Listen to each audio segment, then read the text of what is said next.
Hello viewers, আসসালামু আলাইকুম। কেমন আছেন সবাই? আজকে আপনারা সবাই জানেন 14 জুন আমাদের এই পরিবারের এক বছর পূর্তি উপলক্ষে আজকের এই ভিডিওটা খুবই স্পেশাল। এবং আজকের এই ভিডিওতে আমি আলোচনা করব যে আমি নিজে কত টাকা স্যালারি পাই বা আমি নিজে পুলিশের চাকরি করে কি কি সুযোগ সুবিধা পাচ্ছি। এতদিন তো শুধু সমস্ত পুলিশ সদস্যদের বিষয়ে বলতাম যে কনস্টেবলরা এত বেতন পায়, কনস্টেবলের রেশন এরকম। আজকে আমি আপনাদেরকে জানাবো সম্পূর্ণ আমার বিষয়ে, যে আমি কোথায় থাকি, আমার কর্মস্থল কোথায়, আমি কত টাকা বেতন পাই, তারপরে হচ্ছে আমি কোন দায়িত্বে আছি, এই সমস্ত বিষয় নিয়ে। এবং ইউটিউবে আমি কিভাবে ভিডিও আপলোড করি, ইউটিউবে ভিডিও বানানোর জন্য আমি সময় কিভাবে পাই, এই সমস্ত বিষয় নিয়ে আজকের এই পুরো ভিডিওতে আলোচনা করব। ভিডিওটা খুবই ইন্টারেস্টিং এবং আপনাদেরও খুব ভালো লাগবে, সুতরাং পুরো ভিডিওটা মনোযোগ সহকারে দেখবেন। পুরো ভিডিও জুড়ে আমি আছি হিমু আহমেদ, বাংলাদেশ পুলিশের একজন গর্বিত সদস্য। তো কথা না বাড়িয়ে চলুন ভিডিওটি শুরু করি।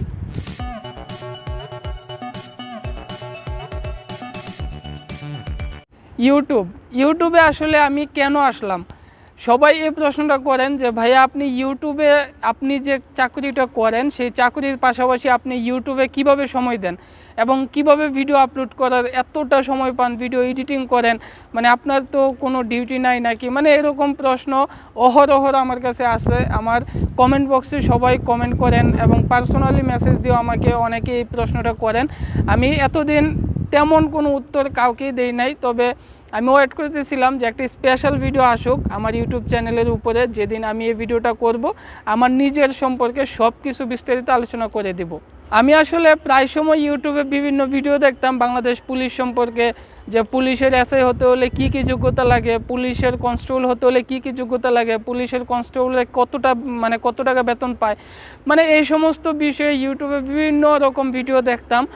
অটোমেটিক্যালি আমার সামনে চলে আসতো, যেহেতু আমি একজন পুলিশ সদস্য, পুলিশের বিভিন্ন বিষয় নিয়ে ইউটিউবে ভিডিও একটু বেশি দেখি এবং সেই মোতাবেক বা সেই সুবাদে পুলিশ সম্পর্কিত যত ভিডিওগুলো আছে সবগুলো আমার যে আমি যে ইউটিউবে ভিডিও দেখতাম আমার যে সাজেস্ট পেজ সেখানে চলে আসতো। তো আমিও যেহেতু পুলিশের বিষয়, সুতরাং ভিডিওগুলো আমি দেখতাম এবং অনেকগুলো ভিডিওতে আমি দেখলাম প্রায় অনেক ভিডিওগুলোতেই রং ইনফরমেশন ছিল, ভুল তথ্য, যে মানুষের ভিউ পাওয়ার জন্যে বা মানুষকে আকৃষ্ট করার জন্যে এরকম থাম্বনেল দিত বা এরকম কথাবার্তাগুলো বলতো ভিডিওতে।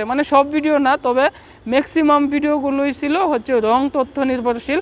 এবং ওই ভিডিও দেখলে কোনো মানুষই সঠিক তথ্য তো পাবেই না, বরং আরও বিকৃত হয়ে যাবে।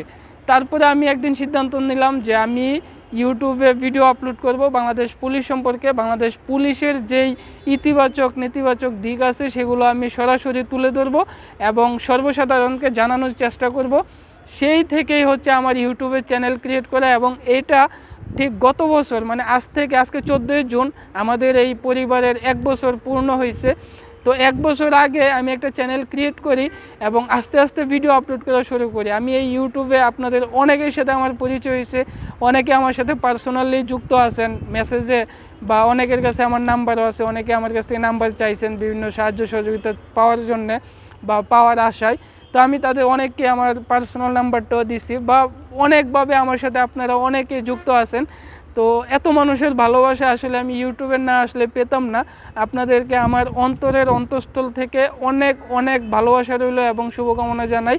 আপনাদের সবার কারণেই আমি এই দীর্ঘ 1 বছর আপনাদের মধ্যে টিকে আছি। তো তারপর যখন আমি ভিডিও আপলোড করা শুরু করলাম, আপনাদের অনেক ভালো ভালো রেসপন্স পেলাম, ভাইয়া এই বিষয়ে ভিডিও বানান, ভাইয়া ওই বিষয়ে ভিডিও বানান। আমিও প্রতিনিয়ত ভিডিও বানাতে থাকি এবং আপনাদের ভালোবাসা আমি এতটাই মুগ্ধ যে দীর্ঘ 1 বছর আমার কাছে খুবই কম সময় মনে হয়। আমার কাছে মনে হচ্ছে সামান্য কতটুকু আমার যে মেধা বা আমার যেই বাস্তব জ্ঞান বা অভিজ্ঞতা সেটা মাত্র সামান্য অল্প একটুখানি আপনাদেরকে দিতে পেরেছি। তারপরে আমি চেষ্টা করব সামনে যে দিনগুলো আসবে পুলিশের সমস্ত খুঁটিনাটি বিষয় সম্পর্কে আপনাদেরকে সব কিছু জানিয়ে দেওয়ার। এবং আমি প্ল্যান করছি বা চিন্তা করছি আমার ইউটিউব চ্যানেলে নতুন একটা প্লেলিস্ট অ্যাড করে দেব, সেটাতে শুধুমাত্র বাংলাদেশের যে প্রণয়নকৃত আইন, যেমন দণ্ডবিধি বা আদার্স যে বিভিন্ন অপরাধের শাস্তি, এইগুলো নিয়ে আমি এখন থেকে ইউটিউবে ভিডিও আপলোড করা শুরু করব। কারণ আপনারা অনেকেই আইন বিষয়ে তেমন একটা অভিজ্ঞ না, বা আপনাদের অনেকেই আছেন যারা হচ্ছে আইনের প্রতি একটু শ্রদ্ধাশীল বা আইনকে জানতে চান। তাদেরকে উদ্দেশ্য করে আমি মূলত বিভিন্ন আইনের কত দ্বারায় কী মামলায় কী অপরাধ হয় এগুলো নিয়ে বিস্তারিত ভিডিওতে আলোচনা করব। এই প্লেলিস্টটা আমি অতি শীঘ্রই নিয়ে আসব। আচ্ছা, এখন আমি কথা বলি আমার পার্সোনাল বিষয়ে। ইউটিউব নিয়ে তো অনেক কথা বললাম, এবং ইউটিউবে যারা আমার সাথে প্রথম থেকে ছিলেন সবাইকে আবারও অনেক অনেক ধন্যবাদ, এবং সবার প্রতি আমার মন থেকে ভালোবাসা রইল। সবসময় আমি আপনাদের সাপোর্ট চাই, এরকম যে আমি যে ইউটিউবে ভিডিওটা বানাচ্ছি বা আপনাদেরকে কোনো কিছু শেখানোর চেষ্টা করতেছি, আপনাদের যে এত রেসপন্স, এটা দেখে আমি সত্যিই মুগ্ধ যে হ্যাঁ, আমি আসলেই কাউকে কিছু জানাতে পারছি। তো এখন বিষয় হলো যে আমি আসলে পুলিশের চাকরি করে কেমন সুযোগ সুবিধা পাচ্ছি, বেতন পাচ্ছি, মানে সম্পূর্ণ আমার নিজের ব্যক্তিগত দিক থেকে এখন কথা বলবো। অনেকের প্রশ্ন যে ভাইয়া আপনি আপনার কর্মস্থল কোথায়, আপনি কোথায় কর্মরত আছেন? আমি হচ্ছে সিলেট বিভাগে কর্মরত আছি। আপনারা কেউ যদি সিলেটে আসেন, মানে সিলেট যে মেন টাউন, এখানে আসলে আমাকে নক দিবেন, অবশ্যই আপনাদের সাথে আমি দেখা করব। আমি সিলেট বিভাগে থাকি, একদম মেন মেট্রো এলাকাতেই, মানে শহর এলাকাতেই। আর আমার চাকুরির বয়স হচ্ছে 5 বছর রানিং। আমি 2018 সালে বাংলাদেশ পুলিশের একজন সদস্য হয়ে যোগদান করি ট্রেনিং শেষ করে। তো আমার বেতন যদি আমি বলি, আপনাদের অনেকের ধারণা যে আমি হয়তো বা অনেক টাকা বেতন পাই, আবার অনেকে যারা ইউটিউব নিয়ে ঘাটাঘাটি করে অনেকে আবার মানে নেগেটিভ কিছু কমেন্টও আমি অনেকের কাছ থেকে পাইছি, কিন্তু পজিটিভ যে কমেন্টগুলো ছিল সেগুলো আমার খুব ভালো লাগছে, যার কারণে আমি নেগেটিভ কমেন্টগুলো একদম মাথায় নেই নাই।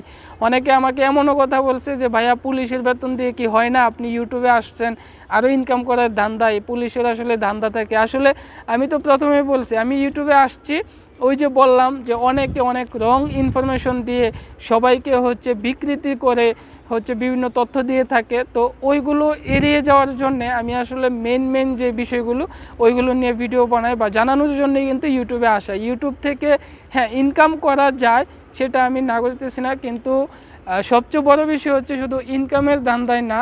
আমি মূলত আসছি আমার পেশাদারিত্ব এবং পুলিশ সম্পর্কে যাদের বাজে মন্তব্য আছে সেগুলোকে যেন চিরতরে মুছে ফেলা যায়, বা পুলিশ সম্পর্কে একটা পজিটিভ ধারণা নিয়ে আসা যায়, সেটার জন্য আমি মূলত ইউটিউবে আসা। আর এখনও পর্যন্ত আমি ইউটিউব থেকে কোনো ইনকাম পাই নাই, ভবিষ্যতে যদি পাইও সেটা হয়তো বা মানে অন্য কাজে আমি ব্যয় করব, আপনাদেরকে জানিয়ে দেব। আর আরেকটি বিষয় যেটা আমি বলতে চাচ্ছিলাম যে আমার আসলে বেতন কত। আমি মূলত যেহেতু আমি একজন কনস্টেবল, আমি 9,000 টাকা বেসিকে বেতন পেয়ে তারপর পুলিশে আসছি, এবং বর্তমানে আমার প্রায় 5 বছর চাকরি রানিং। এই অবস্থায় আমি 17,500 থেকে 18,000 টাকা হচ্ছে আমার মেইন যে বেতন, সেটা আমি পেয়ে থাকি।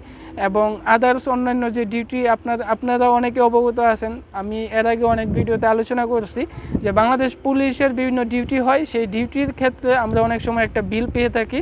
মানে ওই সমস্ত বিষয় মিলিয়ে টিএ বিল, আমার ঘোরাকি বিল, সব কিছু মিলিয়ে টোটাল প্রায় 20,000-এর কাছাকাছি আমার স্যালারিটা আমি পেয়ে থাকি। আমি কি পরিমাণ রেশন পাই, মানে আমি ব্যক্তিগতভাবে কতটুকু রেশন পাই, আমি কি আজও মানে আজ পর্যন্ত আমি সরকারের পক্ষ থেকে কতটুকু চাল ডাল তেল এগুলো আমি বাড়িতে নিতে পারছি। আসলে আমি এই পর্যন্ত চাকরির এই প্রায় 5 বছরে আমি কখনো বাড়িতে বিন্দু পরিমাণ কোনো রেশন নিয়ে যেতে পারি নাই, কারণ আমি সিঙ্গেল, মানে আমি অবিবাহিত। সেই জন্য আমার রেশন সদস্য সংখ্যা হচ্ছে 1 জন, মানে শুধুমাত্র সরকার আমাকে রেশন দেয়।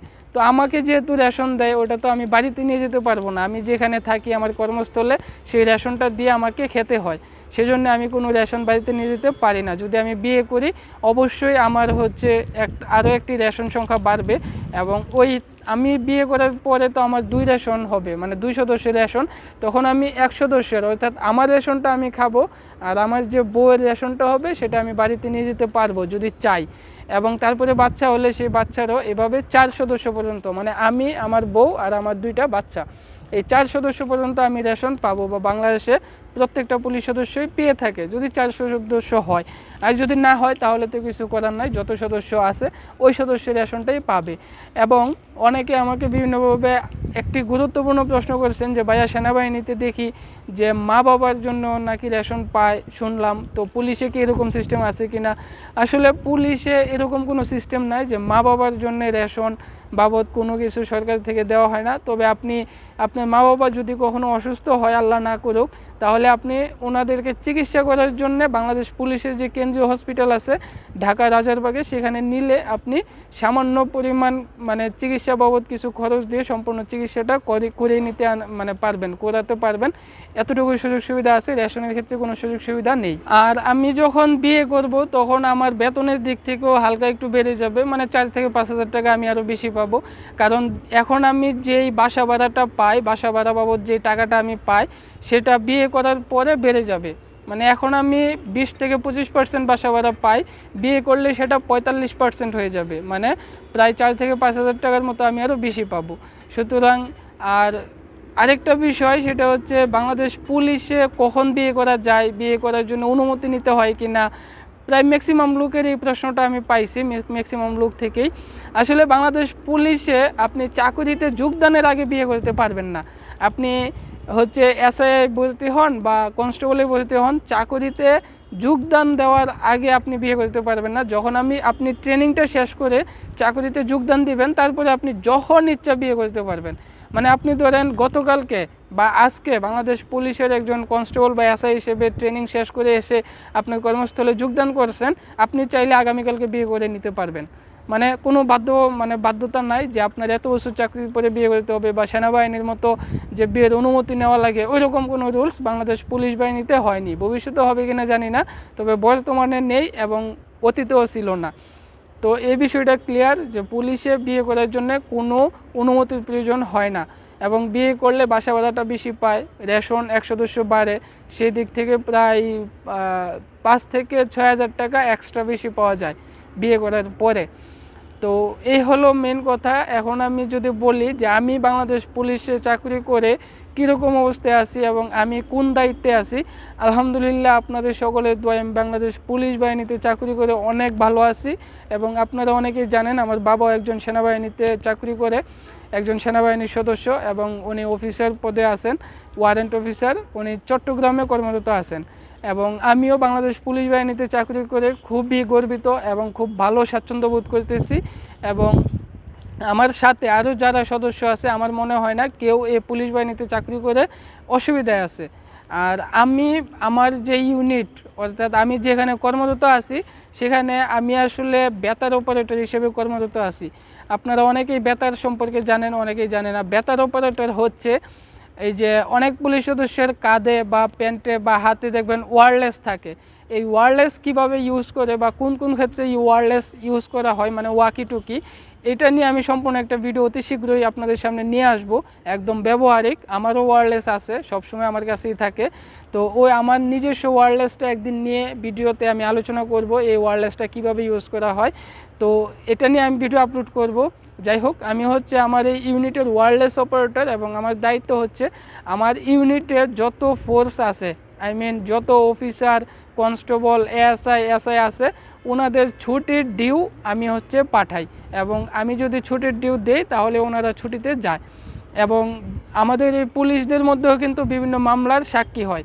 যেমন আমি একজন কনস্টেবল একজন এসআইয়ের সাথে মাদক অভিযানে গিয়ে ধরেন 100 পিস ইয়াবা উদ্ধার করছি, ঠিক আছে। তো পুলিশ যে 100 পিস ইয়াবা উদ্ধার করছে এমুক জনের কাছ থেকে, সেটার সাক্ষী হিসাবে আমি এবং আমরা যারা মিলে এই ইয়াবাটা ধরছি, আমাদের কিন্তু সাক্ষী দিতে হয় আদালতে গিয়ে যে হ্যাঁ আমরা বিশেষ অভিযান করে এই 100 পিস ইয়াবা ধরছি, বা এই আসামিটাকে ধরছি, বা এই মামলার তদন্ত করতে গিয়ে ওই আসামিটাকে মানে ধরছি, এরকম সাক্ষী থাকে। ওই রকম সাক্ষী যাদের আছে, ওই সাক্ষীর তালিকাগুলো আমার কাছে আসে, এবং আমি ওই পুলিশ সদস্যদেরকে, মানে আমাদের ইউনিটে যারা কর্মরত আছে, তাদেরকে আমি বিভিন্ন বার্তার মাধ্যমে জানিয়ে দিই যে আপনার অত তারিখ এমুক সময় এই এমুক জায়গায় সাক্ষী আছে, মামলা নাম এই মামলার প্রেক্ষিতে আপনার এত তারিখ এতটা সময় সাক্ষী আছে। তো বেতারের কাজ হচ্ছে এরকম। এবং বিভিন্ন আদেশ আসলে, ধরেন আমার ইউনিটে অন্য একটা ইউনিট থেকে বিভিন্ন আদেশ আসবে, সেটা আমার মাধ্যমে আসবে, বেতার অপারেটরের মাধ্যমে আসবে, বিভিন্ন বেতার বার্তা হয়, বিভিন্ন রকমের আদেশ অনুসরণ তারিখ হয়, বা সব কিছু এসব নিয়ে আমার কাজ। সুতরাং আর এইখানে এই যে বাড়িতে অপারেটর হতে হলে আপনাকে অবশ্যই কম্পিউটার জানতে হবে।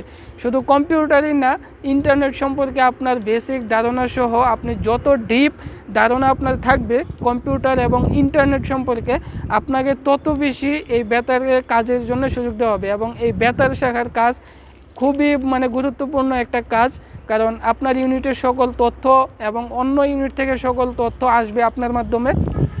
আপনার ইউনিট থেকে বিভিন্ন তথ্য অন্য ইউনিটে যাবেও হচ্ছে আপনার মাধ্যমে। সুতরাং এই পোস্টটা এই দায়িত্বটা খুবই গুরুত্বপূর্ণ একটা দায়িত্ব।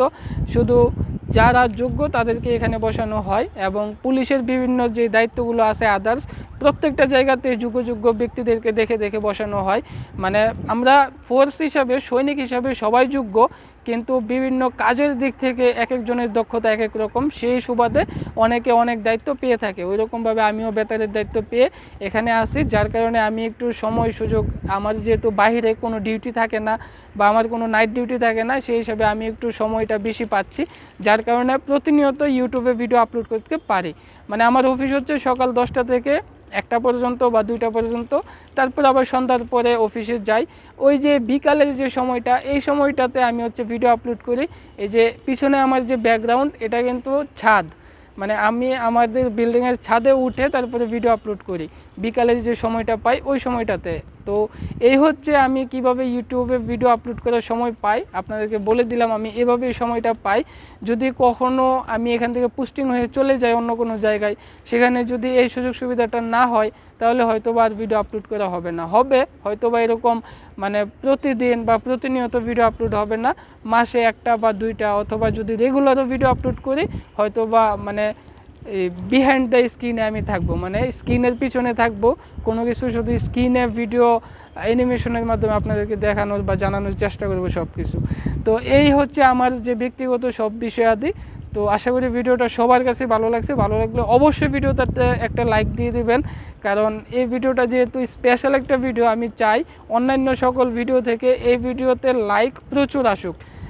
আমি দেখতে চাই যে আপনারা আমার এই আমার নিজের পার্সোনাল তথ্যগুলো কতটা নিছেন, কতটা পজিটিভলি নিছেন, আপনারা একটা লাইক দিবেন অবশ্যই ভিডিওতে, এবং ভালো লাগলে শেয়ার করবেন।